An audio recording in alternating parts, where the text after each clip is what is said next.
Here's a story that perfectly illustrates why NFL trades can become a high-stakes gamble faster than you can say fourth down.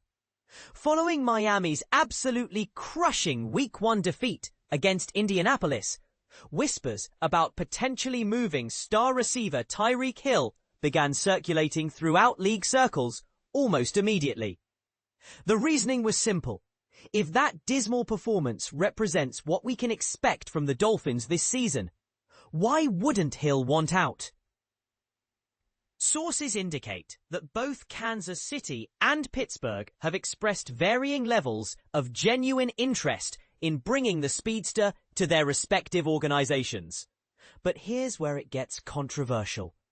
Just as trade discussions were gaining momentum, explosive allegations surfaced that completely changed the narrative. Hill's estranged spouse, through legal documentation connected to their ongoing divorce proceedings, has formally accused him of 8 separate domestic violence incidents. The NFL has promptly launched a comprehensive investigation under their personal conduct policy framework, which means Hill could potentially face a substantial suspension. Now, you might think these serious allegations would immediately kill any trade discussions. Surprisingly, that hasn't happened, particularly regarding Pittsburgh's continued interest.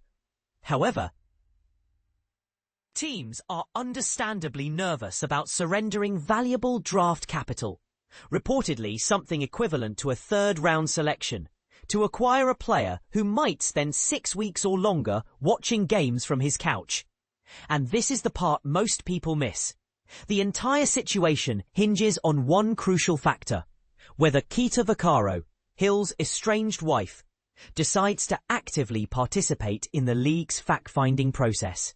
While the NFL operates under significantly more relaxed evidence standards compared to traditional criminal courts, investigators still require substantial proof beyond written court documents.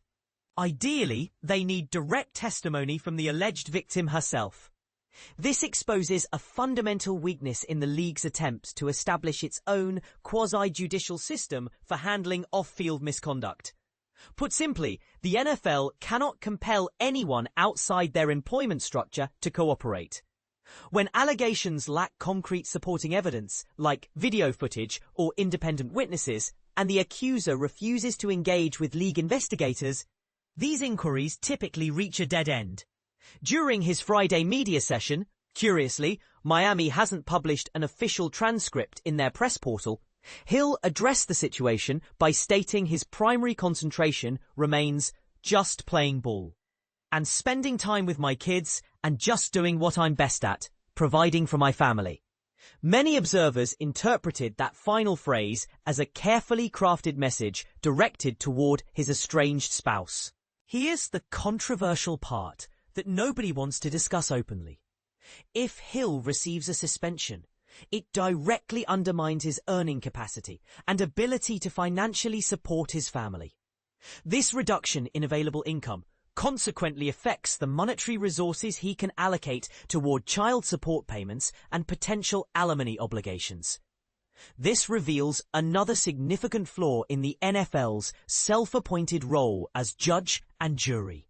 When the alleged victim happens to be the player's spouse, any suspension creates an indirect financial penalty for her as well. This situation naturally discourages cooperation with league officials, creating a perverse incentive structure that potentially protects accused players. With the trade deadline approaching in exactly 52 days, teams like Pittsburgh and Kansas City are carefully monitoring the investigation's progress. Should they become convinced that the personal conduct policy review will ultimately prove inconclusive, they might decide to pull the trigger on a Hill acquisition.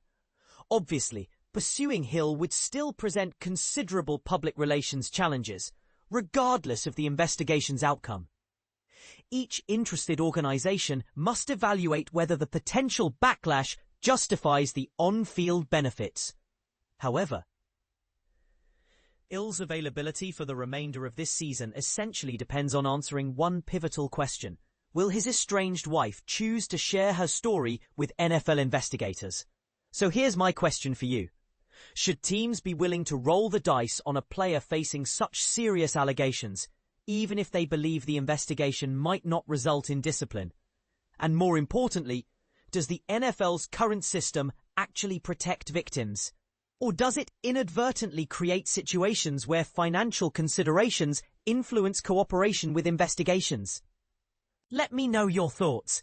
This is exactly the kind of complex issue where reasonable people can completely disagree.